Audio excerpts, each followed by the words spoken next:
બાબત ક્રમાંક 8 છેલ્લા દિવસનો પ્રસ્તાવ માન્ય સભ્ય શ્રી અમિતભાઈ ચાવડા. માનનીય અધ્યક્ષ, હું નિયમ 102 હેઠળ પ્રસ્તાવ રજૂ કરું છું.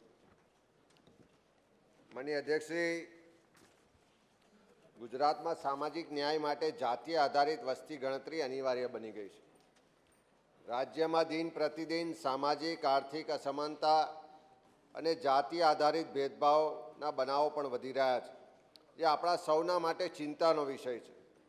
ચોક્કસ વર્ગ વિસ્તારને વિકાસના મહત્તમ લાભ મળી રહ્યા છે. રાજ્યમાં સરકારી સહકારી સંસ્થાઓમાં નોકરીઓ, ઉદ્યોગો, શૈક્ષણિક સંસ્થાઓ, સંસાધનો અને બજેટમાં સમાન ભાગીદારી જોવા મળતી નથી અને અસમાનતા સ્પષ્ટ દેખાઈ આવે છે.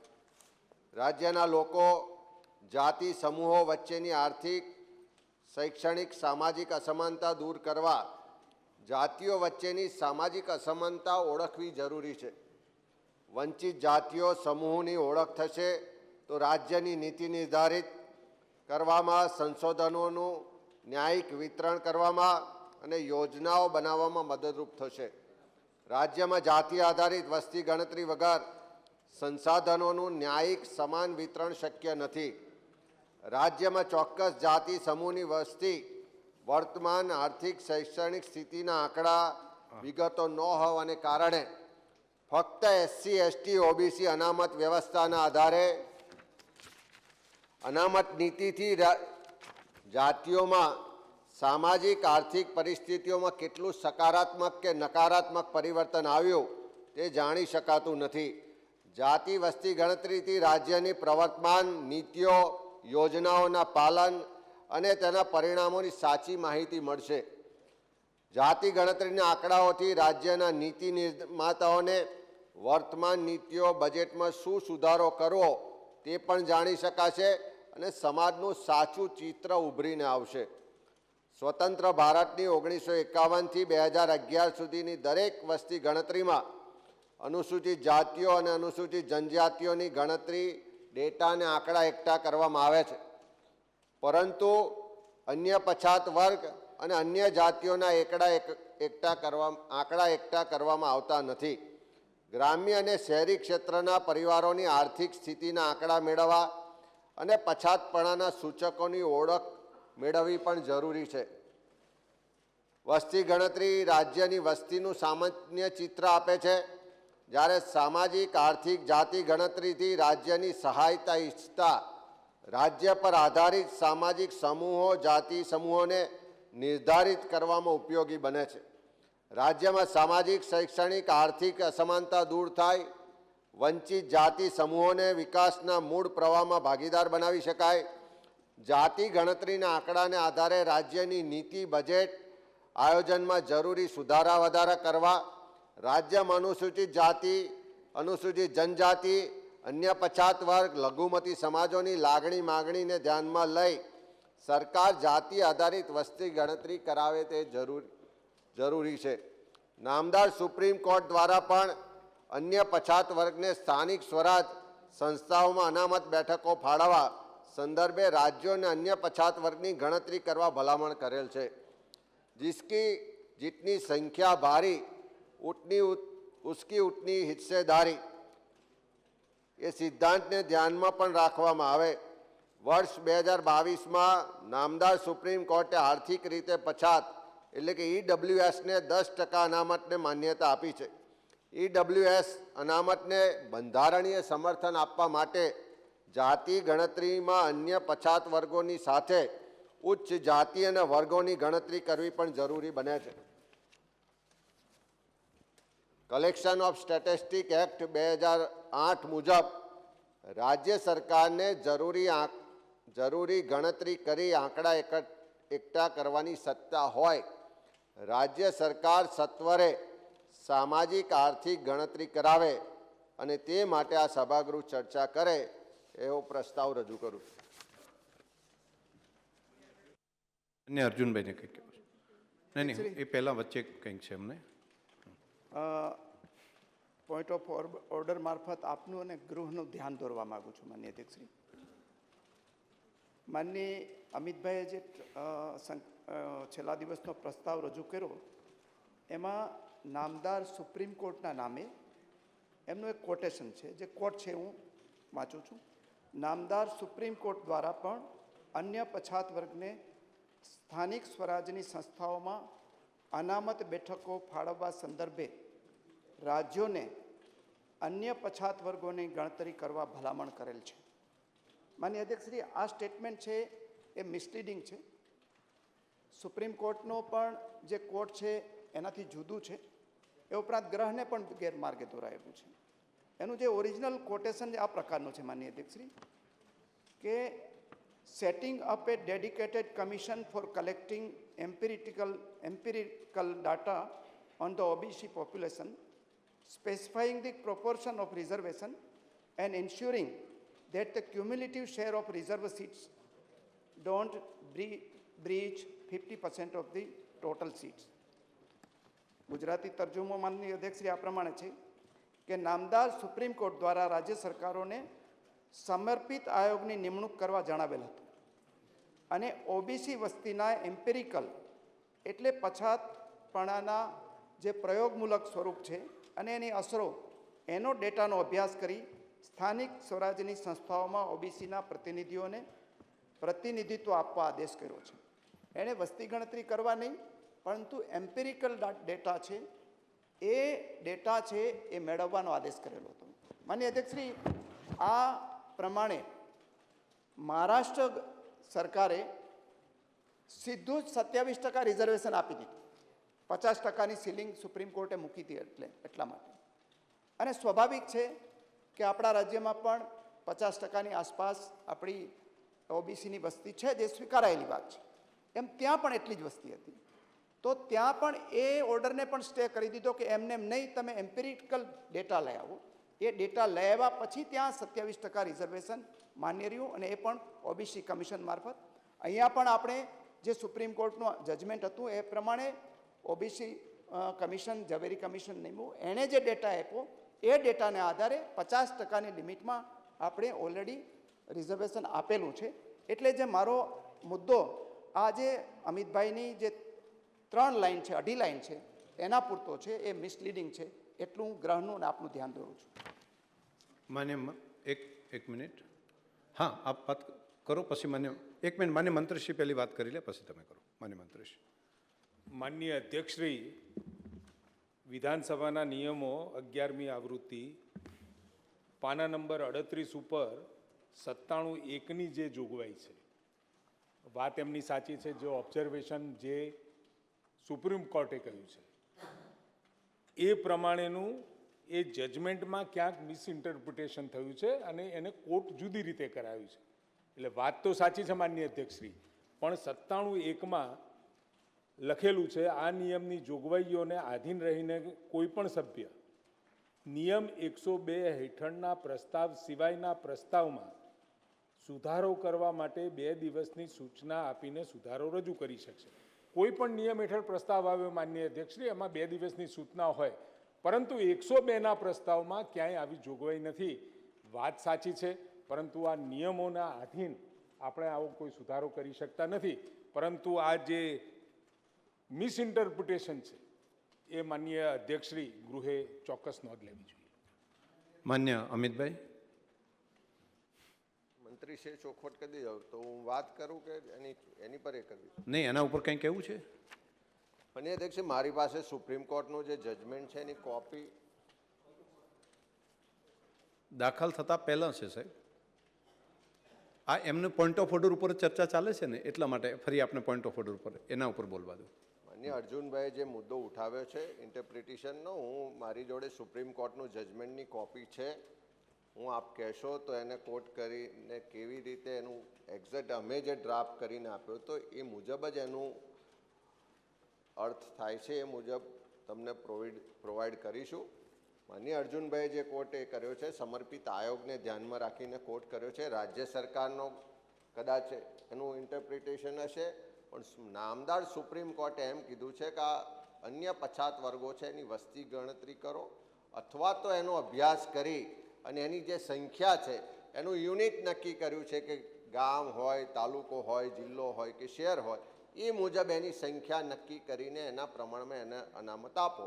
અને એના આધારે આપણે ઝવેરી કમિશનની નિમણૂક કરી, સમર્પિત આયોગની. ઝવેરી કમિશને પણ એની વસ્તી કેટલી છે યુનિટમાં એનો રિપોર્ટ કર્યો છે. એમનો મુદ્દો માત્ર એટલો છે કે સુપ્રીમ કોર્ટે આવું કહ્યું છે એવું નથી. સુપ્રીમ એવું કોર્ટ માન્ય અર્જુનભાઈના કહેવાનો મુદ્દો જે આવ્યો છે એ અને સુધારો કરવાની લાઈન આટલો સુપ્રીમ વિષય છે. કોર્ટે એ રીતે જ કીધું છે કે કયા યુનિટમાં એની કેટલી વસ્તી છે એના પ્રમાણમાં અભ્યાસ કરીને 50%ની મર્યાદામાં એને અનામત આપો. માન્ય અર્જુનભાઈ સ્વીકારી લે તો એનો સમય ન બગડે, પણ છતાં હું 3 જ લાઈન છે ઇંગ્લિશમાં એની વાંચી જાઉં કે in March 2021 the Supreme Court asked the state government to comply with triple condition. Condition 1, setting up a dedicated commission for collecting empirical data on the OBC population. 2, specifying the proportion of reservation and ensuring that cumulative share of the reserve seat don't breach 50% of total seats. આ એની triple condition છે. આ બહુ specific છે, એનો બીજો કોઈ અર્થ નીકળી શકે નહીં. એમ્પેરિટિકલ ડાટા લેવાની જ વાત કરી છે, એ સિવાય ગણતરી કરવાની વાત કરી નથી. માન્ય અધ્યક્ષ. માન્ય રમણભાઈ. માન્ય અધ્યક્ષ શ્રી, માન્ય શ્રી અમિતભાઈ ચાવડાએ જે પ્રસ્તાવ મૂક્યો છે એમાં પહેલી લીટીમાં એમ લખ્યું છે ગુજરાતમાં સામાજિક ન્યાય માટે જાતિ આધારિત વસ્તી ગણતરી કરવી અનિવાર્ય છે. માન્ય અધ્યક્ષ શ્રી, કોઈ પણ રાજ્ય સરકારને પોઈન્ટ ઓફ ઓર્ડર છે કે આપ? જી, પોઈન્ટ ઓફ ઓર્ડર. હાજી હાજી. કોઈ પણ રાજ્ય સરકારને વસ્તી ગણતરીનો અધિકાર નથી. આ અધિકાર કેન્દ્ર સરકારનો અબાધિત અધિકાર છે. આ અગાઉ બિહાર રાજ્યમાં જ્ઞાતિ આધારિત વસ્તી ગણતરી કરવાનું નક્કી કરવામાં આવેલું હતું. 6 ઓક્ટોબર 2023ના રોજ નામદાર સુપ્રીમ કોર્ટ દ્વારા બિહાર હાઈકોર્ટના જજમેન્ટ ઉપર સ્ટે આપવામાં આવેલ છે. હાલમાં રાજ્ય સરકારોને વસ્તી ગણતરીનો અધિકાર છે કે કેમ તે નિર્ણય સુપ્રીમ કોર્ટમાં પેન્ડિંગ છે. CWJC number 5542 of 2023. The state government to immediately stop the caste-based survey and ensure that the data already collect and secure not survey with the anybody till finally address the pass in the right petition. જ્યાં સુધી આ petition આગળ ન ચાલે ત્યાં સુધી આમાં કોઈ પણ રાજ્ય સરકાર કશું કરી શકે નહીં. આ નામદાર સુપ્રીમ કોર્ટનું જજમેન્ટ છે, એની કોપી મારી પાસે છે. બંને વિદ્વાન અનુભવી છે. મેં આખા પ્રસ્તાવની અંતમાં જે રાજ્ય સરકારની સત્તા છે એટલી જ મેં કોઈ જાતિ આધારિત વસ્તી ગણતરી એવું છેલ્લે એ નથી. આપણે કલેક્શન ઓફ સ્ટેટિસ્ટિક એક્ટ 2008 છે એ મુજબ રાજ્ય સરકારને જે સત્તા મળી છે એની આર્થિક સામાજિક ગણતરી કરાવે, સર્વે કરાવે એવી માગણી છે. પણ સામાજિક ન્યાય માટે જાતિ આધારિત વસ્તી ગણતરી જરૂરી છે એવું મારું કોર્ટ છે.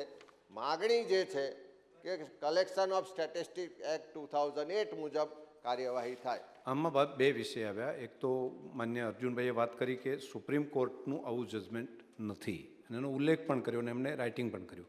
જો એ પ્રમાણનું હોય તો મને લાગે છે કે ભવિષ્યની અંદર આ બાબતને સુધારો કરીને ચોકસાઈ કરીને પછી જ પ્રસ્તાવ આપણે મૂકવો જોઈએ અને ગૃહને એ પ્રમાણેનું ધ્યાનમાં સાચી બાબત મૂકવી જોઈએ. પાર્ટ 1. બીજું, આને સુધારા તરીકે ન લઈ શકાય એટલા માટે કે માન્ય સંસદીય મંત્રીશ્રીએ પણ જે વાત કરી છે કલમ 97(1) જેની જોગવાઈ પહેલાં નહોતી, પરંતુ નિયમની અંદર જે સુધારા થયા, ખાસ કરીને નટવરલાલ શાહ અહીંયા કમિટીના નિયમોની સમિતિ માટેના પ્રમુખ હતા 1986-87માં. એ વખતે કેટલાક નિયમોમાં સુધારા કરવાનું બાબત આવી. એ વખતે સુધારા ક્રમાંક 13 નિયમ 97(1) નિયમ 97માં પ્રસ્તાવ સુધારા કરવા માટેની જે સમિતિ બની એમાં સુધારા કરવા અંગેની જે જોગવાઈઓ છે એમાં નિયમ 102ના પેટા નિયમ 7 મુજબ નિયમ 102 હેઠળનો પ્રસ્તાવ ગૃહના મત માટે મૂકવાની જરૂર નથી અને તેથી આવા પ્રસ્તાવમાં સુધારા સૂચવવાની પરવાનગી આપવી નિર્થક છે. સભ્યો નિયમ 102 હેઠળના પ્રસ્તાવ પર સુધારા રજૂ ન કરે તે હેતુથી નિયમ 97નો પેટા નિયમ 1 સુધારવાનું સૂચવવામાં આવ્યું છે. સમિતિ આ સુધારાનો સ્વીકાર કરવા ભલામણ કરે છે અને માન્ય સંસદીય મંત્રીશ્રીએ વાત કરી એ જ પ્રમાણે તદનુસાર આ સચિવાલયની તારીખ 1/9/87ની અધિસૂચનાથી નિયમ 97નો પેટા નિયમ 1માં સુધારો કરી નિયમ 102 હેઠળ છેલ્લા દિવસના પ્રસ્તાવમાં સુધારો કરી શકાશે નહીં તેમ ઠેરવ્યું છે. એટલે હવે તમે તમારી વાત કરો. સુધારા તરીકે હું આ વાતને હું ન લઈ શકું. 97(1) પ્રમાણે છેલ્લા દિવસના પ્રસ્તાવમાં આપણે સુધારો ન કરી શકાય, પરંતુ અત્યારે જે સુપ્રીમ કોર્ટના જજમેન્ટની બાબત આવી છે એ બંને બાબતો હું પાછળથી જોઈ લઈશ. બંને હવે મેં જજમેન્ટ આમાં આપી દીધું છે. હવે આમાં ટાઈમ ક્યાં રાખશો? ક્લેરિફિકેશન કોઈ હા કરો તમારે કે બાકી? હા, આપે પણ ધ્યાન આપે સુધારાનો વિષય. એટલે હવે પોઈન્ટ ઓફ ઓર્ડર પણ આની અંદર મને લાગે છે કે લેવો ઠીક નથી. એક વખત ઠીક છે, જે કોટેશન છે એના પૂરતું મેં ગ્રહનું ધ્યાન ઠીક છે. રાખ્યું. બંને બાબતને પોઝિટિવ લઈને આપણે ડિબેટ થાય બરાબર છે, પરંતુ માન્ય મંત્રીશ્રીએ જે વાત કરી છે વાતને હું પણ સંમત થઉં છું. આપે ધ્યાન દોર્યું છે એ પણ સારું છે.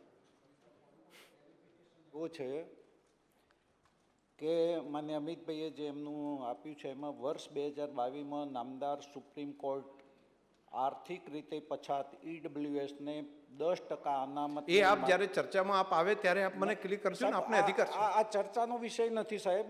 અનામતને માન્યતા આપી છે. માન્ય અધ્યક્ષશ્રી, આ અગાઉ સુપ્રીમ કોર્ટના જજમેન્ટ પ્રમાણે ગુજરાત સરકાર 49થી વધારે રિઝર્વેશન આપી શકે નહીં. ગુજરાતની અંદર SC ST 22%, 27%, OBC 49નું રિઝર્વેશન હતું. આના પહેલાં ગુર્જરોનું આંદોલન થયું છે, મરાઠા આંદોલન થયું છે, ગુજરાતમાં પણ 2015માં આંદોલન થયું છે. અને આ આંદોલનના અનુસંધાનમાં દેશની પાર્લામેન્ટમાં EWS એટલે આર્થિક રીતે પછાત લોકોને 10% અનામત આપવી જોઈએ. દેશની પાર્લામેન્ટે સુપ્રીમ બોડી છે અને સુપ્રીમ બોર્ડે 10% અનામત આપવાની જાહેરાત કરી છે. એના અનુસંધાનમાં માન્ય સુપ્રીમ કોર્ટે એને માન્ય રાખેલું છે. સુપ્રીમ કોર્ટ પાસે કોઈ વિકલ્પ રહેતો નથી. એટલે માન્ય અમિતભાઈને આ કરેક્શન એટલું કરવા માટે કે આ સુપ્રીમ કોર્ટનો સુધારો નથી, આ ભારતીય જનતા પાર્ટીની સરકારે નરેન્દ્રભાઈ મોદીના વડપણ હેઠળ આપે EWS પછાત લોકોના પ્રસ્તાવમાં આવ્યા પછી એની ચર્ચા ચોક્કસ આપ કરી શકો. માન્ય અમિતભાઈ, હું પેલો પ્રસ્તાવ રજૂ થાય છે. હવે આપ વાત કરો. માન્ય અધ્યક્ષે આને કોઈ રાજકીય વિષય બનાવવાને બદલે હું આ પ્રસ્તાવ લાવવા પાછળનો હેતુ એ જ હતો કે આપણે સબકા સાથ સબકા વિકાસની વાત કરીએ છીએ. આ દેશના બાબા સાહેબ આંબેડકરના નેતૃત્વ બનેલા બંધારણ મુજબ દેશની તમામ સત્તા સંપત્તિ પર બધાનો સરખો અધિકાર છે. આજે સરકારની તિજોરીમાં જે પણ પૈસા જમા થાય છે એમાં પણ દરેક નાગરિકનું યોગદાન છે. અને એમાં જ્યારે બજેટ બનતું હોય, કાયદા બનતા હોય, નીતિઓ બનતી હોય, વિકાસના પ્લાન બનતા હોય. આપની પાસે માત્ર 2 મિનિટનો સમય બચે છે, એટલે જલ્દી જરા ફાસ્ટ કરજો તમે. આટલી બધી ચર્ચામાં ખોટો આ એ ચર્ચાથી પણ આપ કરો. હું 1-2 મિનિટ વધારું છું, પણ તમે જરા પૂરું જલ્દી કરો. ખાસ કરીને જ્યારે નીતિ બને, કાયદા બને, બજેટ બને ત્યારે જે સમાજના વંચિત સમૂહો છે એનું વિશેષ ધ્યાન રાખવું જોઈએ. પણ ક્યાંક ને ક્યાંક જે પરિસ્થિતિનું નિર્માણ થયું છે કે ચોક્કસ વર્ગ વિસ્તારનો વિકાસ વધારે થાય અને બાકીના લોકો સાથે ભેદભાવપૂર્વક વર્તન થતું હોય એવું સ્પષ્ટ આ રાજ્યના અનેક બજેટોમાંથી જોઈ શકાય. એક જ દાખલો આપું તો રાજ્યની વસ્તી 52% OBC સમાજની છે. તેમ છતાં OBCનો વિભાગ છે, માન્ય મંત્રીશ્રી છે, એના વિભાગનું બજેટ જોશો તો એને 1% રકમ પણ બજેટમાંથી ફાળવવામાં નથી આવતી. જેમ બંધારણની જોગવાઈ મુજબ SC ને STની વસ્તી ગણતરી થાય છે, એના આંકડા એની સામાજિક આર્થિક સ્થિતિનો અભ્યાસ હોય છે, એટલે એના માટેની યોજના, બજેટ કે વિકાસ કામ કરવાના હોય તો એનો અંદાજ રહે છે. જ્યારે ઓબીસી વર્ગ કે ઈડબ્લ્યુએસ વર્ગ કે બાકીના જ લોકો છે એનો કોઈ અભ્યાસ નથી થતો, એની આર્થિક સામાજિક સ્થિતિના આંકડા ડેટા રાજ્ય સરકાર પાસે હોતા નથી. આજે પણ રાજ્યમાં બીપીએલ યાદી અદ્યતન નથી બની શકતી, કારણ કે એના આર્થિક સામાજિક શૈક્ષણિક જે સર્વે થવો જોઈએ કેટલાય વર્ષોથી થતો નથી. જો આ વિગતો આપણી પાસે હશે તો કયા સમાજની કેટલી વસ્તી છે, કયા ગામમાં છે, કયા વિસ્તારમાં છે, એની આર્થિક સ્થિતિ શું છે, સામાજિક સ્થિતિ શું છે, શૈક્ષણિક સ્થિતિ શું છે, અને એના આધારે જો આપણે નીતિ નિર્ધારણ કરીશું તો હું માનું છું કે બધા વર્ગને આપણે ન્યાય પણ આપી શકીશું.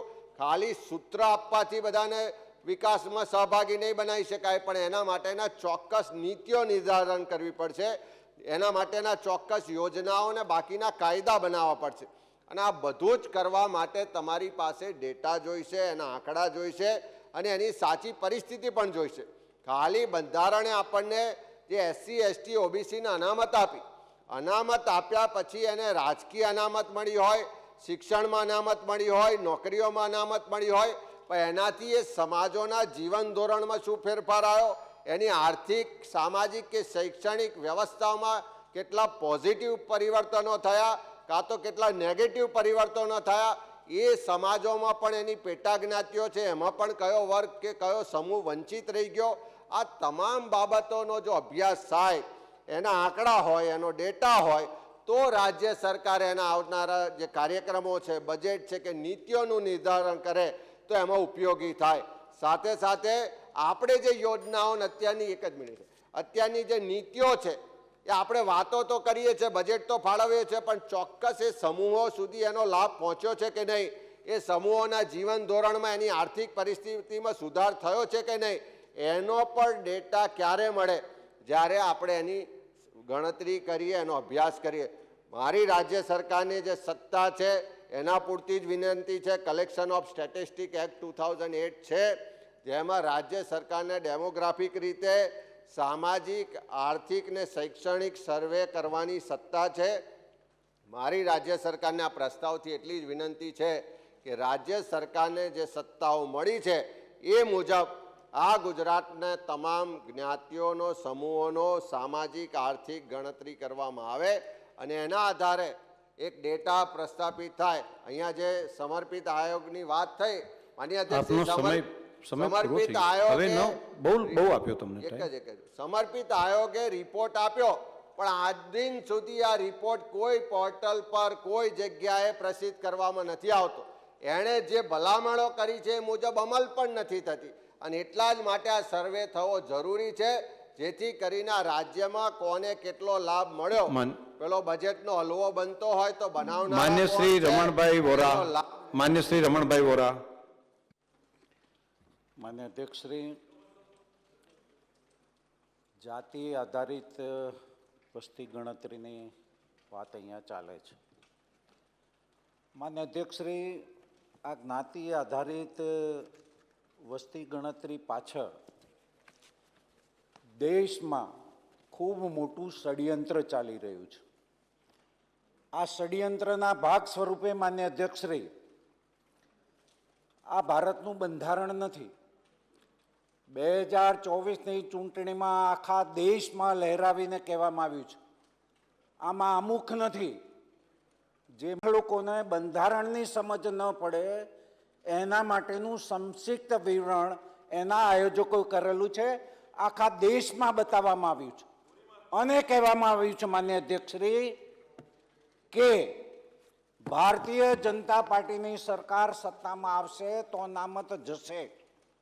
માન્ય અધ્યક્ષશ્રી, આ જ વાત કોંગ્રેસના આદરણીય નેતા, વિરોધ પક્ષના નેતા રાહુલ ગાંધીજીએ કરેલી છે. એમના રાષ્ટ્રીય અધ્યક્ષ મલ્લિકાર્જુન ખડગેએ આ વાત કરેલી. સાહેબ, આ 10 વર્ષની વસ્તી ગણતરીની એસસી એસટી એની દર 10 વર્ષે ગણતરી થાય છે, આપણે બધા જાણીએ છીએ. આંકડાઓ માન્ય અધ્યક્ષશ્રી શું કહેવું છે મારે તમારી ધ્યાન ઉપર મૂકવી છે. માન્ય અધ્યક્ષશ્રી, પ્રતિ વ્યક્તિ દીઠ ખરીદ શક્તિ આંકડો છે 2011-12નો. શિડ્યુલ ટ્રાઇબનો 2011-12નો આંકડો છે 1122 દર મહિને અને એસસીનો ખરીદ શક્તિનો દર છે 1252. આ 2011-12ની વાત કરું છું. માન્ય નરેન્દ્રભાઈ મોદીના શાસન દરમિયાન 10 વર્ષના શાસન પછી 2022-23માં એસટીની ખરીદી શક્તિ 1122થી વધીને 3016 થઈ. એસસીની 1252 ખરીદ શક્તિથી વધીને 3474 થઈ. આ 10 વર્ષના સમયગાળામાં 60 વર્ષમાં કોની સરકારે શું કર્યું એ જોવાનું છે. જે વખતે ડૉક્ટર બાબા સાહેબ આંબેડકરે બંધારણ આપ્યું ત્યારે એમને પહેલી વાત કરી જાતિ વિહીન સમાજ રચનાની વાત. બંધારણમાં સહી કર્યા પછી એમનું પહેલું વાક્ય હતું કે અત્યાર સુધી રાજાઓ એટલે મહારાણીના પેટમાંથી રાજા જન્મતા હતા, હવે મતપેટીમાંથી રાજા પેદા થશે. આ ડૉક્ટર બાબા સાહેબ આંબેડકરનું સૂચન હતું. અને એમણે એ પણ કહેલું કે ભારતનું બંધારણ કદાચ કોઈ પણ દેશનું બંધારણ કેવું છે એના પાલનકર્તા ઉપર આધારિત છે. એનું ઇન્ટરપ્રિટેશન કેવી રીતે કરે છે એ કઈ જરૂરી છે. અને એટલા માટે અત્યાર સુધીના સ્વતંત્ર ભારતના ઇતિહાસમાં આદરણીય નરેન્દ્રભાઈ મોદીને બાદ કરતા 356ની કલમ 134 વખત લગાવીને 134 સરકારોને માન્ય પાડવામાં આવી છે. જે લોકો બાબા સાહેબ આંબેડકરની વાત કરે છે, બાબા સાહેબ આંબેડકરના એક ઘડી પણ શાંતિથી સુવા દીધા નથી. હું આ વાત કરતો સાહેબ, મારી અધૂરી થોડીક વાત રહી જાય. માન્ય અધ્યક્ષ, સાક્ષરતાનો દર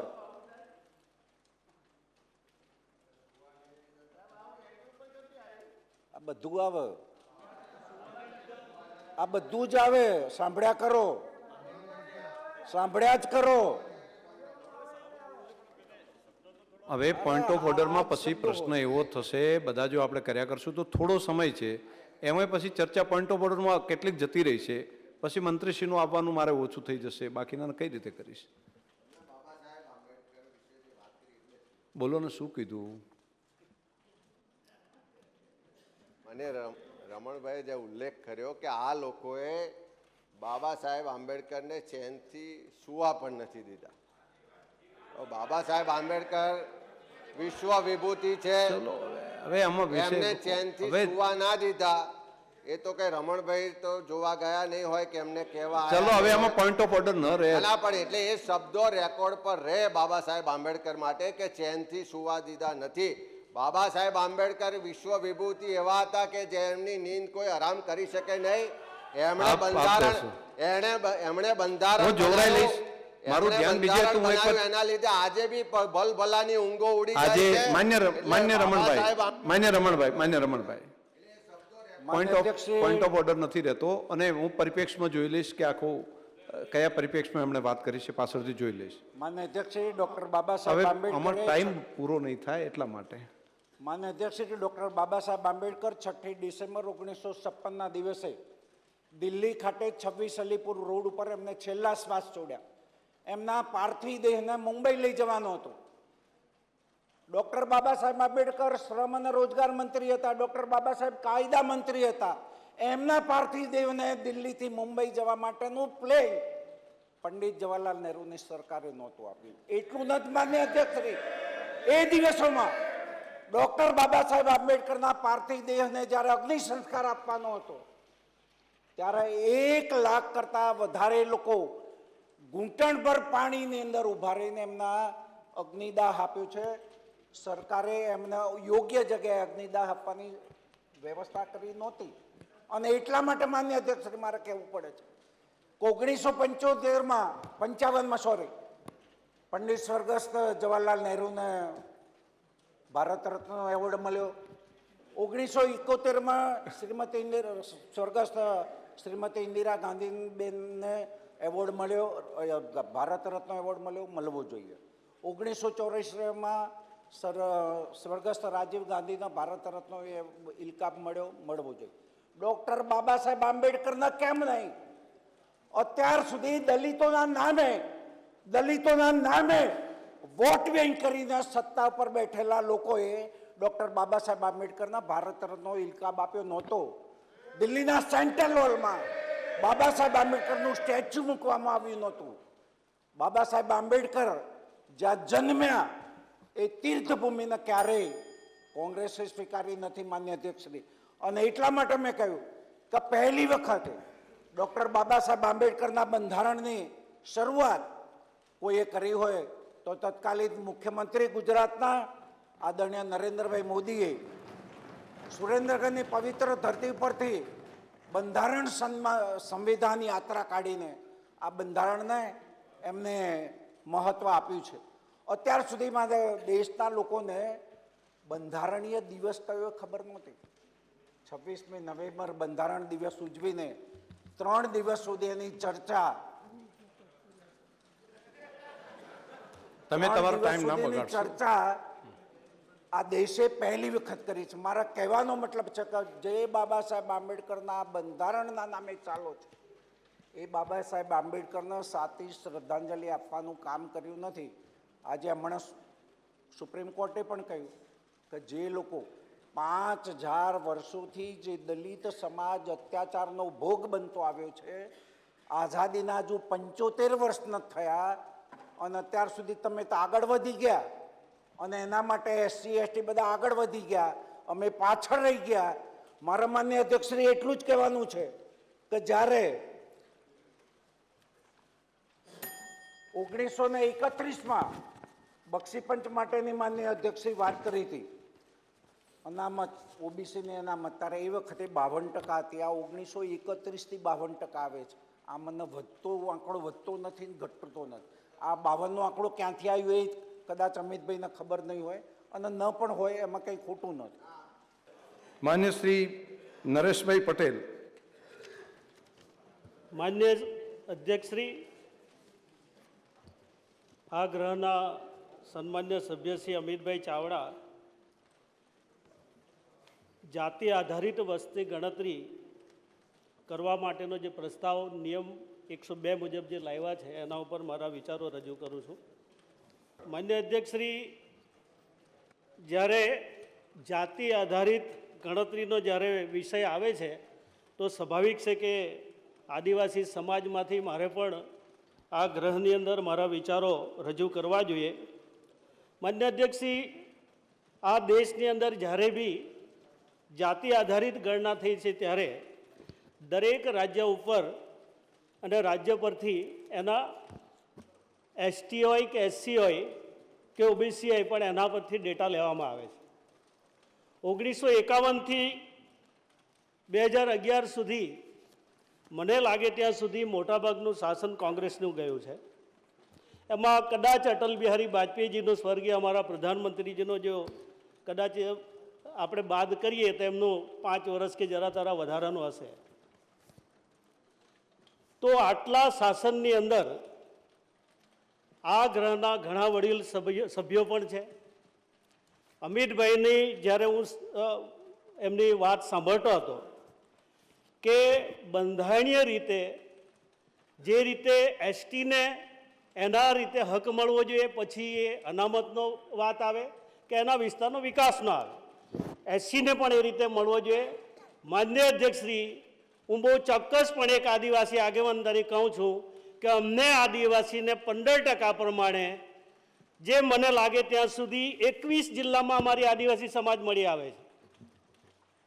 અને આજે ભારતના રાષ્ટ્રપતિએ જે તે સમયે જરા તરા જ્યારે સુધારો કરવો પડ્યો છે, આજે અમારી જે પેટા જ્ઞાતિ છે 31 જ્ઞાતિ છે અને 31નો સમૂહ બન્યો. એ જ્યારે એ વર્ગ બનીને અમારી જનજાતિ બને છે STની. માન્ય અધ્યક્ષશ્રી, જ્યારે આ જાતિની ગણતરી કરવામાં આવે ત્યારે મારે બહુ ગંભીરતાથી જે રીતે રમણભાઈએ જે આ વાત કરી છે, મારા ખૂબ મુરબ્બી અનુભવી માણસ છે સાહેબ, અત્યારે જે અમે દરેક ઇલેક્શનમાં સામનો કરીએ છીએ એ સમયે કદાચ આજે તમે ગણતરી કરવા જાઓ તો કેટલાક લોકો, અમુક લોકો એવા રાજકીય સ્વાર્થના કારણે અમે હિન્દુ આદિવાસી છે માન્ય અધ્યક્ષશ્રી, છતાં આજે એવો પ્રચાર કરે છે કે તમે હિન્દુ નથી, તમે ફક્ત આદિવાસી લખાવો. આવનારા દિવસોમાં કેવો વગ્ર વિગ્રહ થશે. અમારી આદિવાસી સમાજને ક્યાં લઈ જવા માંગો છો? માન્ય અધ્યક્ષશ્રી, આ ગ્રહની અંદર હું પણ ત્રીજી વખત ચૂંટાઈને આવું છું.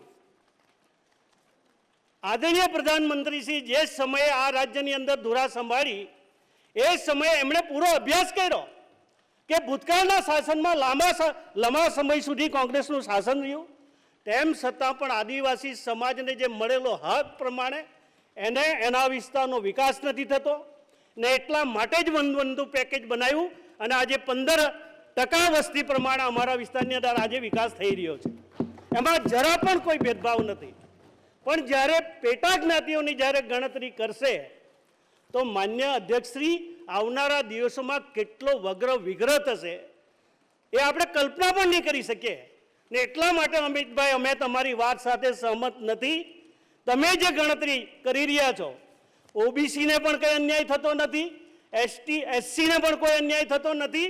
અમારા પ્રધાનમંત્રી અને અમારા મુખ્યમંત્રી શ્રી આ રાજ્યમાં જ્યારે અમારા પ્રધાનમંત્રીજી દરેક વાતમાં એક જ વાત આવે છે, સૌનો સાથ સૌનો વિકાસ, અને ક્યારે પણ કોઈ જ્ઞાતિ માટે બોલ્યા નથી. એક જ વાત કરે છે કે મારું પરિવાર એટલે 140 કરોડ જનતા આ દેશનો એ મારું પરિવાર છે. ક્યારે કોઈ જાતિ આધારે એમણે વાત નથી કરી. તો શા માટે આ વગ્ર વિગ્રહની વાત આવે છે? શેના માટે આ ગણતરી કરવાની વાત કરે છે? માન્ય અધ્યક્ષશ્રી જ્યારે એમણે આ છેલ્લા ખાલી 3 વર્ષના હું આંકડાની વાત કરું છું માન્ય અધ્યક્ષશ્રી, વિકાસની જ્યારે વાત આવે ત્યારે માન્ય અધ્યક્ષશ્રી આ 3 વર્ષની અંદર એક વર્ષે આપણે 14,638 કરોડ રૂપિયાનું બજેટ અમારા ટ્રાઇબલ વિસ્તારની અંદર આપ્યું. બીજા વર્ષે 18,754 કરોડ રૂપિયાનું બજેટ આપ્યું. માન્ય ત્રીજા વર્ષે 22,022 કરોડ રૂપિયાનું બજેટ આદિવાસી વિસ્તારને મળ્યું. ક્યાં અન્યાય થયો? માન્ય અધ્યક્ષશ્રી આજે શિક્ષણની વાત કરીએ, ભૂતકાળ તપાસું ને એક ગામમાં ક્યારે 2-4 ગામ વચ્ચે નહીં, તાલુકામાં 1-2 સાયન્સ શાળા હતી. આદિવાસી વિદ્યાર્થી અપેક્ષા રાખે કદાચ એને કોઈ સારી ફેકલ્ટીમાં જવા માટે સાયન્સ શાળા તો હોવી જોઈએ ને. માન્ય અધ્યક્ષશ્રી આજે અમે ગર્વ સાથે કહી શકીએ કે દરેક જગ્યાએ સાયન્સ શાળા છે, દરેક તાલુકામાં સાયન્સ કોલેજ છે, અનેક પ્રકારની શિક્ષણની વ્યવસ્થા ઊભી કરી છે. અને માન અત્યારે અમને અનામતનો લાભ મળી રહ્યો છે ત્યાંથી કેટલાક લોકોને વિચાર બદલાવા લાગ્યા છે. માન્ય અધ્યક્ષશ્રી કોઈ રાજકીય રીતે આ રીતે વાત નહીં કરવી જોઈએ. માન્ય અધ્યક્ષશ્રી બહુ જવાબદારીપૂર્વક કહું છું કે અમે બધા લોકો ભાઈચારા સાથે રહેનારા લોકો છીએ. આદિવાસી સમાજની અંદર કોઈ પણ પ્રકારનો વગ્ર વિગ્રહ નહીં થાય એની ચિંતા સતત કરવી જ જોઈએ અને અમારી ભારતીય જનતા પાર્ટીની સરકાર કરી રહી છે, એમાં અમને કોઈ શંકા નથી. આદિવાસીને ભરોસે છે તો જ આ ગૃહની અંદર પણ અમે 23 ધારાસભ્ય આદિવાસી લોકો ચૂંટાયા છીએ. માન્ય અધ્યક્ષશ્રી હું વિશેષ વાત કરતો નથી, પણ આ પ્રસ્તાવ જે લઈને આવ્યા છે અમિતભાઈ એ વાત સાથે અમે સહમત નથી. માન્ય શ્રી અર્જુનભાઈ. માન્ય અધ્યક્ષશ્રી, અર્જુનભાઈ 5 જ મિનિટ રહે છે હો, એટલે તમે સમયનું જરા જોઈ લેજો. માન્ય અધ્યક્ષશ્રી, માન્ય અમિતભાઈ જે ઠરાવ સંકલ્પ લઈને આવ્યા છે એમાં હું મારા વિચારો વ્યક્ત કરવા ઊભો થયો છું. માન્ય અધ્યક્ષશ્રી,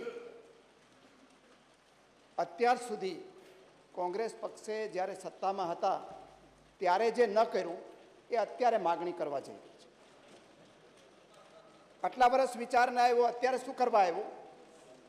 એના કારણોમાં કંઈક હશે એવું માનવાને કારણ છે. માન્ય અધ્યક્ષશ્રી, માન્ય અધ્યક્ષશ્રી, હું કોલેજમાં ભણતો હતો ત્યારે એક મેં સ્ટોરી વાંચી હતી. એનું નામ હતું રીપ વાન વિંકલ અને લખ્યું હતું વોશિંગ્ટન ઇરવિંગે. એમાં એક રાજકુમાર છે માન્ય અધ્યક્ષશ્રી, એને કોઈ વિચિત્ર માણસ ભટકાઈ જાય છે અને લાંબી ઊંઘમાં દસકાઓ સુધી સૂતો રહે છે અને પછી જાગે છે. એ જાગે છે ત્યારે માન્ય અધ્યક્ષશ્રી દુનિયા બદલાઈ ગઈ હોય છે. એ વખતે રાજાશાહી હોય છે, જાતિવાદ હોય છે, શોષણ હોય છે, અને જ્યારે જાગે છે ત્યારે તો લોકશાહી હોઈ ગઈ છે, બધી જાતિઓ આગળ વધતી હોય છે, ડેમોક્રેસીની અંદર સૌને પોતાની વાત કરવાનો અધિકાર હોય છે. અને છતાં પહેલાં જે માણસ આ રીપ વાન વિંકલ છે એને આપણે સગવડતા ખાતર યુવરાજ કહીશું. એ યુવરાજ છે ને તો એવું જ છે કે હજી રાજાશાહી છે, જાતિવાદની અંદર લોકોને લડાવીએ તો ફરી પાછા કંઈક ને કંઈક આપણું શાસન આવે એમ છે. માન્ય અધ્યક્ષશ્રી, એટલે એ પહેલાં તો શું કરે છે, પોતાના પરિવારમાં એસ્ટાબ્લિશ થવાની કોશિશ કરે છે.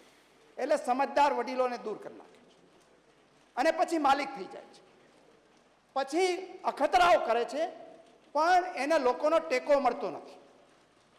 એટલે ફરી પાછું જાતિવાદના નામે લડાવવાની આ રમત શરૂ કરે છે. માનનીય અધ્યક્ષશ્રી, અહીંયા અમિતભાઈ ચિંતા કરે છે કે ભાઈ जिसकी जितनी संख्या भारी उसकी उतनी हिस्सेदारी. વાત સાચી છે માનનીય અધ્યક્ષશ્રી એમની, હું ટેકો આપું છું.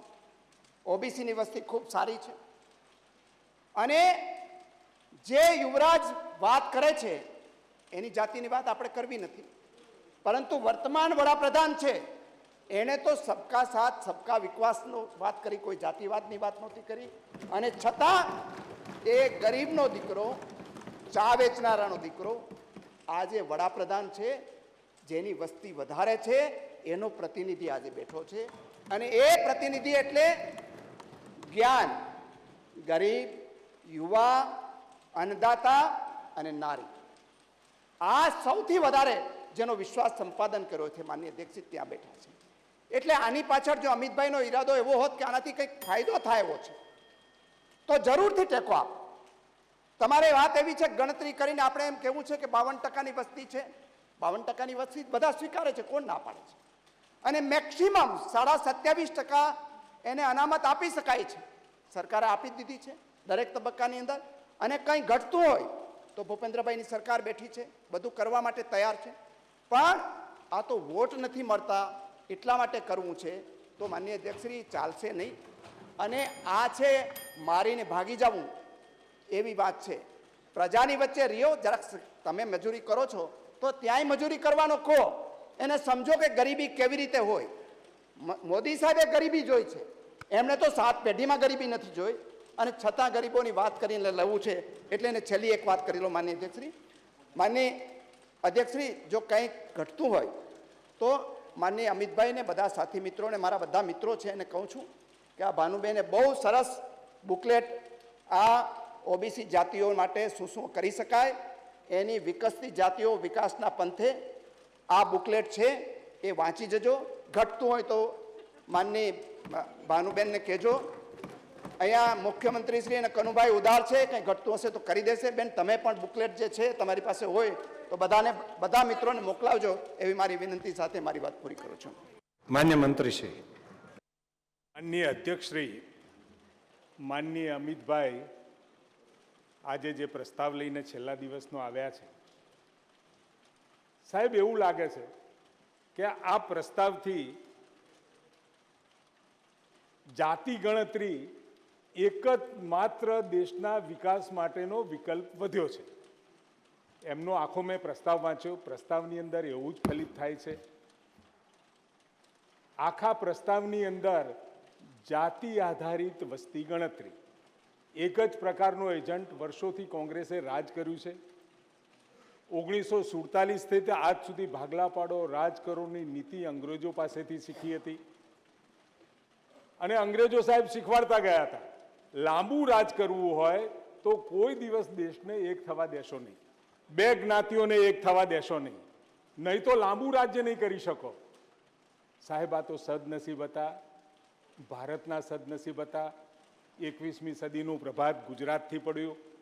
રિપોર્ટ કાર્ડની રાજનીતિ, કામ કરવાની રાજનીતિ આપણા રાજ્યથી ચાલુ થઈ. અને માનનીય અધ્યક્ષશ્રી, એના કારણે જે મંત્રની વાત કરીને સૌનો સાથ સૌનો વિકાસ, માનનીય અધ્યક્ષશ્રી, સૌનો સાથ સૌનો વિકાસ, સૌનો વિશ્વાસ ને સૌનો પ્રયાસ, એના પાછળનું મૂળ હાર્થ શું છે માનનીય અધ્યક્ષશ્રી? દરેકે દરેક વસ્તી, એમાં એસસીમાં હોય, એસટીમાં હોય, ઓબીસીમાં હોય કે સામાન્ય મધ્યમ વર્ગનો પરિવાર હોય કે સામાન્ય વર્ગ હોય, દરેક જણને જ્યાં બેઠો છે ત્યાંથી કેવી રીતે ઉપર આવી શકે? 47ની અંદર જે પરિસ્થિતિ હતી માનનીય અધ્યક્ષશ્રી, અને 51માં પહેલી વસ્તી ગણતરી થઈ. માનનીય અધ્યક્ષશ્રી, 1871માં ચાલુ થયેલી જનગણના 1831 સુધી ચાલી. માનનીય અધ્યક્ષશ્રી, અંગ્રેજોએ એ વખતે જાતિવાદી ગણતરી કરી હતી. 31ની એ છેલ્લી એ ગણતરી કરી. 42માં બીજું વિશ્વ યુદ્ધ ગણતરી કરી શક્યા નહીં અને એમને દેશ છોડવાનો વારો આવ્યો. માનનીય અધ્યક્ષશ્રી, મારે માનનીય અધ્યક્ષશ્રી આપના માધ્યમથી એટલું કહેવું છે કે કોઈ બહેનના ઘરમાં પાણી પહોંચે? માનનીય અધ્યક્ષશ્રી, કોઈ ભૂખ્યો ના સૂઈ જાય એના માટે એનું અન્ન પહોંચે?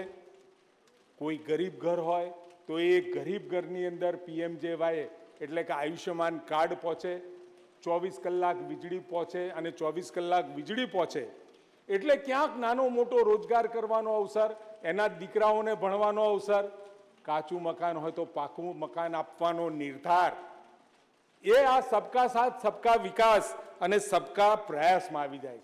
માનનીય અધ્યક્ષશ્રી, એમના નેતાશ્રીએ એમને જે ટૂલ કીટ પકડાવ્યું છે, એક પીપુડું પકડાવ્યું છે, હવે બધા દેશભરના કોંગ્રેસીઓ એ પીપુડું વગાડવા માંડ્યા છે. એ જ પીપુડું વગાડી રહ્યા છે. માનનીય અધ્યક્ષશ્રી, 1951 થી લઈ અને 1991 સુધી આ વસ્તી ગણતરી તો થતી રહી, અને સાહેબ કોનું રાજ હતું? કોંગ્રેસનું જ રાજ્ય હતું.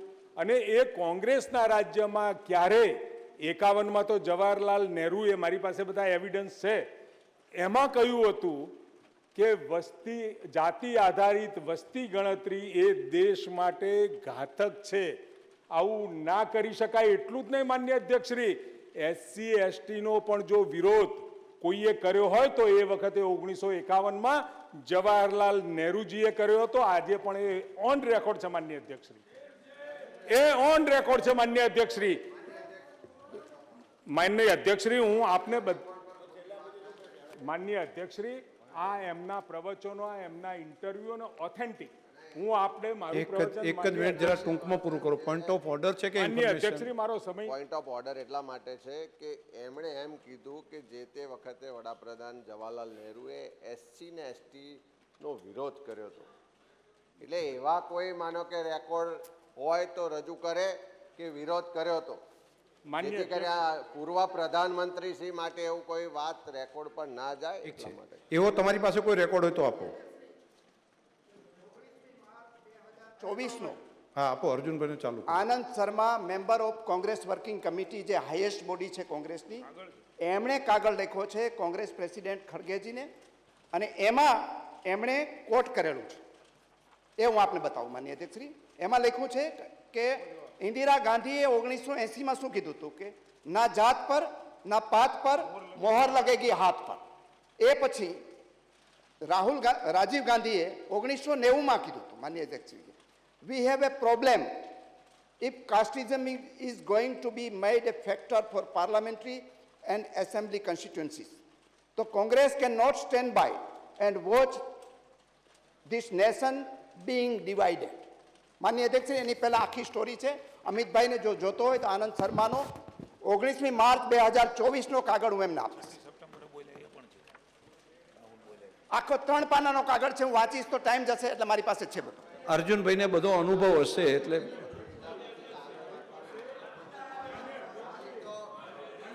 આમાં અર્જુનભાઈને અનુભવ હશે એટલે આમાં કઈ પડશો જ નહીં તમે કોઈ વિશે.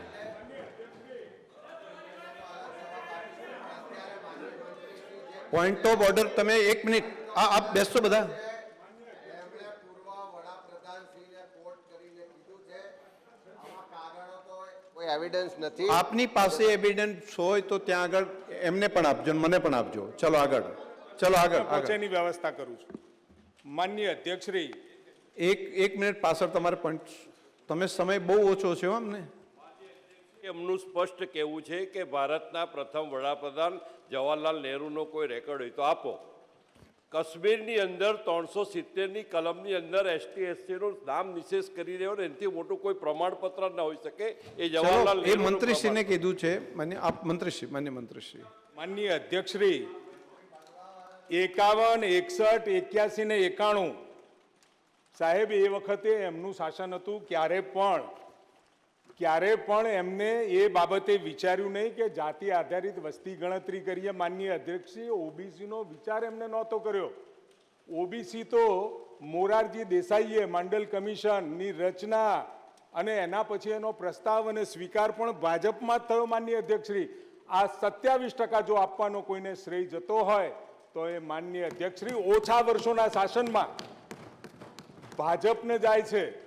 કોંગ્રેસ વિરોધી જે સત્તામાં હતા એમને જાય છે. માનનીય અધ્યક્ષશ્રી, આ તો કેવળ ને કેવળ હવે એમને લાગ્યું કે અમારી પાસે હવે કોઈ બીજું ટૂલ કિટ નથી, આ વગાડવા માટેનું કોઈ કીટ નથી. અને હવે સત્તા ક્યારેય સામે દેખાતી નથી. માનનીય અધ્યક્ષશ્રી, ખોટું બોલવું, જૂઠું બોલવું, જોરથી બોલવું એ વર્ષોથી રહ્યું છે માનનીય અધ્યક્ષશ્રી. અને આજે એના કારણે જ માનનીય અધ્યક્ષશ્રી અત્યારે એક નવું હથિયાર, જાતિ આધારિત વસ્તી ગણતરી, જાતિ આધારિત વસ્તી ગણતરી, આ લઈને હવે દેશમાં નીકળ્યા છે. સત્તા મેળવવા માટેના હવાતિયા વર્ષો સુધી સત્તામાં રહ્યા. અમે આઈડિયોલોજીકલ વિરોધ કર્યો. અમે એમના દરેક સાથમાં SC ST તો માનનીય બાબા સાહેબે આપ્યું છે અને 51માં એનો વિરોધ પણ જે લોકસભામાં માનનીય અધ્યક્ષશ્રી મારી પાસે ડોક્યુમેન્ટ છે, હું આપને આપીશ. માનનીય અધ્યક્ષશ્રી, આ હદે રાહુલજી બોલે, ઇન્દિરાજી એને થપ્પો મારે, માનનીય અધ્યક્ષશ્રી ત્યાં સુધી રાજનીતિ ચાલતી રહી. ઓબીસીને આપવા માટે માનનીય અધ્યક્ષશ્રી 1980માં આખું મંડલ કમિશનનું પોટલું અભરૈયે ચડાવી દીધું, જ્ઞાની જેલસિંહના સોંપી દીધું. 90 સુધી માનનીય અધ્યક્ષશ્રીએ શાસન રહ્યું અને 90 પછી એની શરૂઆત થઈ. અને આજે 27% જે ભાગીદારી, હિસ્સેદારી, જે રોજગારીમાં એટલે નોકરી માટે માનનીય અધ્યક્ષશ્રી રાજકીય રીતે દરેક રીતે જે 27%નો લાભ મળ્યો, તો એના પાયામાં જો કોઈ હોય તો એ ભારતીય જનતા પાર્ટી છે. અને એના કારણે માનનીય અધ્યક્ષશ્રી આજે SC ST અને OBCને પૂરતું પ્રતિનિધિત્વ માનનીય અધ્યક્ષશ્રી કહી રહ્યા છે કે જાતિ આધારિત વસ્તી ગણતરી કરી અને ક્યાં છે, શું છે નક્કી કરો. માનનીય અધ્યક્ષશ્રી, તો 60 વર્ષ સુધી તમે એમાંથી કોઈ ઊંચું જ ના લાવી શક્યા. ત્યાં ને ત્યાં રાખ્યા. ઘર ના આપ્યા, અનાજ ના આપ્યું, રોટી કપડા મકાનની વાત, ગરીબી હટાવવાની વાત, માનનીય અધ્યક્ષશ્રી ગરીબો હટી ગયા. ગરીબી હટાવી શક્યા નહીં. કેવળ સૂત્રો, નેરેટિવના આધારે માનનીય અધ્યક્ષશ્રી આદરણીય પ્રધાનમંત્રી મોદી સાહેબ રિપોર્ટ કાર્ડના આધારે માનનીય અધ્યક્ષશ્રી બધાને સમાન ન્યાય, સમાન હક, હિસ્સો આપવાવાળી, માનવાવાળી પાર્ટી છે માનનીય અધ્યક્ષશ્રી. અમારા ભારતીય જનતા પાર્ટીના બંધારણમાં પણ કલમ 4ની અંદર, ધારા 4ની અંદર પણ સ્પષ્ટ એની અંદર સમાનતાનો સિદ્ધાંત લગાવ્યો છે માનનીય અધ્યક્ષશ્રી. પંડિત દીનદયાલજીનો એકાત્મ માનવવાદ, એ પણ બધાને સાથે અને બધાને ન્યાય, સામાજિક ન્યાય આપવાની વાત, એ અમારા લોહીમાં છે, અમારા ખૂનમાં છે માનનીય અધ્યક્ષશ્રી. માનનીય અધ્યક્ષશ્રી, એમના હિત જો જાહેર હિત, આ બધી પછાત જાતિઓનું હિત એમના અહીંયા વસેલું હોત તો 54 વર્ષમાં ચોક્કસ કંઈકનું કંઈક કર્યું હોત. પણ હવે સત્તા નથી, એટલે સત્તા મેળવવા માટે એકમાત્ર સૂત્ર કંઈક નવું મળ્યું છે માનનીય અધ્યક્ષશ્રી.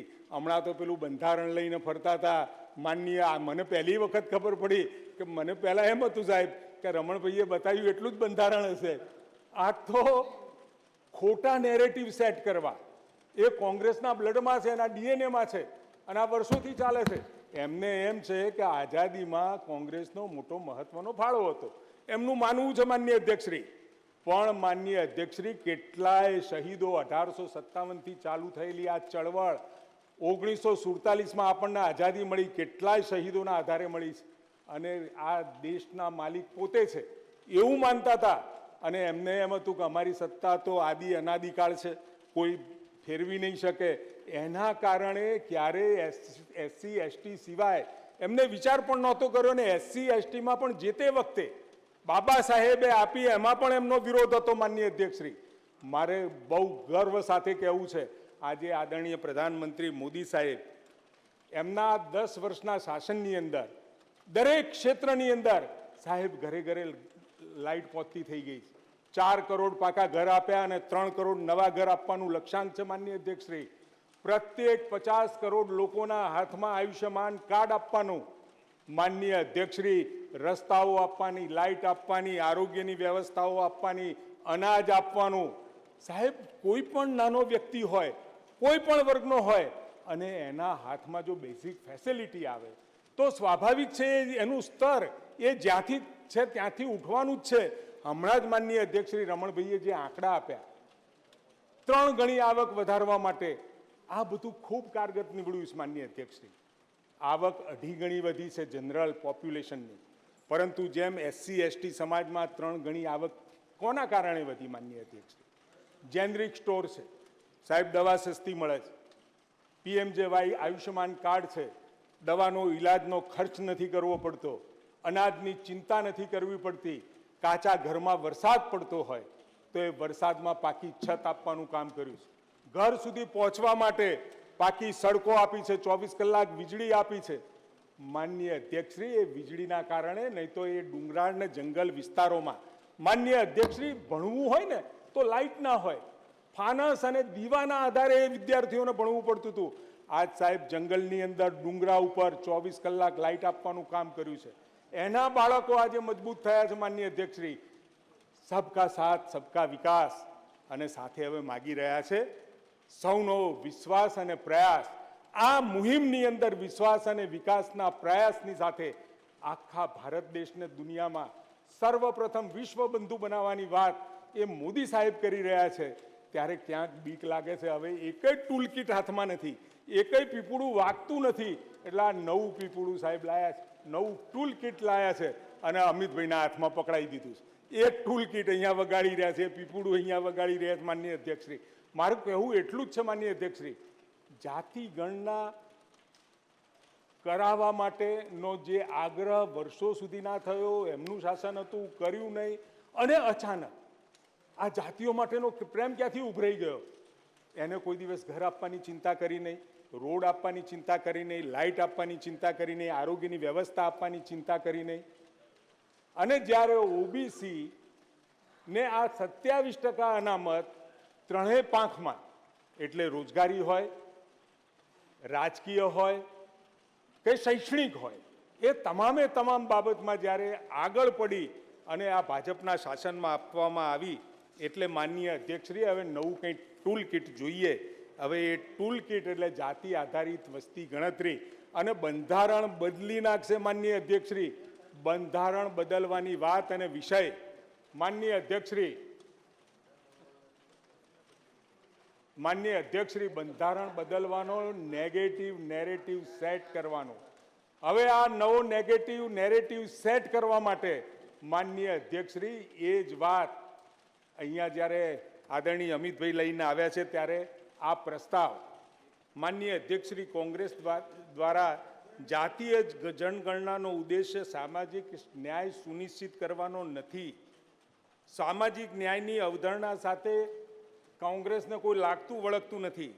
માનનીય અધ્યક્ષશ્રી, અમારી સરકાર સુપ્રીમ કોર્ટના ચુકાદા પછી આયોગની રચના કરી અને 27% આપણે આપી પણ દીધી છે. માનનીય અધ્યક્ષશ્રી, ભારતના બંધારણમાં સુધારો કરી 102માં બંધારણીય સુધારા અન્વયે ભારતના બંધારણના અનુચ્છેદ 302 ઉમેરવામાં આવેલ છે, અને સામાજિક અને શૈક્ષણિક રીતે પછાત વર્ગ માટે પણ ભારતના બંધારણમાં અનુસૂચિત જાતિ, અનુસૂચિત જનજાતિ માટે જે રીતે અનુચ્છેદ 341 ને 302માં જોગવાઈ છે, એને અનુરૂપ જોગવાઈ કરીએ છીએ. માનનીય અધ્યક્ષશ્રી, અને ભારત સરકાર દ્વારા જજીસ રોહિણીની અધ્યક્ષતામાં સામાજિક અને શૈક્ષણિક રીતે પછાત વર્ગોના અનામતની વિતરણ અંગેની એક કમિશનની રચના પણ આદરણીય મોદી સાહેબે કરી છે. માનનીય અધ્યક્ષશ્રી, અમારો આશય માનનીય અધ્યક્ષશ્રી જાતિવાદી રાજકારણ નહીં, પરંતુ વિકાસનું રાજકારણ ને વિકાસની વાત, એનું બાળક ભણે, એનું બાળક ભણી અને ક્યાંક નાનો મોટો ધંધો રોજગાર કરતો થાય, એને બેઝિક ફેસિલિટી મળે, એનો છે. બંધારણની મર્યાદામાં જે અનામત આપવાની હતી એ અનામત આપવાનો શ્રેય કેવળ ભારતીય જનતા પાર્ટીને જાય છે. માનનીય અધ્યક્ષશ્રી, થોડીક બે વાત કરી લેવી છે. 19/3/2024ની સાહેબે જે વાત કરી, આનંદ શર્માએ જે લખ્યું હતું, જવાહરલાલ નહેરુ, ઇન્દિરા ગાંધી, રાજીવ ગાંધીએ જાતિ આધારિત અનામત અને જનગણનાનો વિરોધ કર્યો હતો. પ્રધાનમંત્રી ઇન્દિરા ગાંધીએ પોતાનો અલગ નારો આપ્યો હતો, ને જાત પર ના પાત પર મોહર લગેગી હાથ પર. માનનીય અધ્યક્ષશ્રી, બેઝિક વિચારધારાથી ભટકવાનો વિષય શું? એ એટલા માટે છે કે કેવળ સત્તા અને સત્તા પ્રાપ્તિ માટે છે. માનનીય અધ્યક્ષશ્રી, રાજીવ ગાંધીજીએ તો માંડલ કમિશનની ભલામણોનો પણ વિરોધ કર્યો હતો. કહ્યું હતું કે વીપી સિંહની સરકારે માંડલ આયોગની ભલામણો લાગુ કરીને જાતિવાદ વધાર્યો છે અને લોકોના સ્થાપિત હિતોનો ભંગ કર્યો છે, જેની વીપી સિંહ સરકારે ભારે કિંમત ચૂકવવી પડશે. આવું કહેવાવાળા રાજીવજી હતા. અને જવાહરલાલ નહેરુની જે વાત કરતો હતો માનનીય અધ્યક્ષશ્રી, તમામ રાજ્યોના મુખ્યમંત્રીઓને માનનીય અધ્યક્ષશ્રી SC STના અનામતથી સેકન્ડ ગ્રેડના લોકો સિસ્ટમમાં આવશે તેમ જણાવ્યું હતું, તેમને પસંદ નહોતું. નોકરીઓમાં અનામત રદ કરવાની વાત કરતા હતા, અનામતને આપતા તરફ લઈ જતું ગણાવીને ખૂબ જ દુઃખ વ્યક્ત કર્યું હતું. અમિતભાઈ, જે તમે કહ્યું એ બધી કોપીઓ હું આપને આપું છું, અધ્યક્ષશ્રીને પણ આપું છું. આ બાબતથી માનનીય અધ્યક્ષશ્રી, કોંગ્રેસ માત્ર રાજનીતિક કારણોથી જ આ પ્રસ્તાવ લાવ્યું છે. માનનીય અધ્યક્ષશ્રી, ફરીથી એક નવું નેરેટિવ સાથે માનનીય અધ્યક્ષશ્રી આ વાત કરી રહ્યા છે. કોંગ્રેસની વિચારધારામાં મનસા વાચા કર્મણાની એકરૂપતા જણાતી નથી માનનીય અધ્યક્ષશ્રી, પણ ગુજરાતની જનતા ખૂબ હોશિયાર છે માનનીય અધ્યક્ષશ્રી. 1995થી માનનીય અધ્યક્ષશ્રી 2024 સુધી 29 વર્ષ સુધી એમની કોઈ વાતમાં આવી નથી ને ભવિષ્યમાં પણ આવવાની નથી માનનીય અધ્યક્ષશ્રી.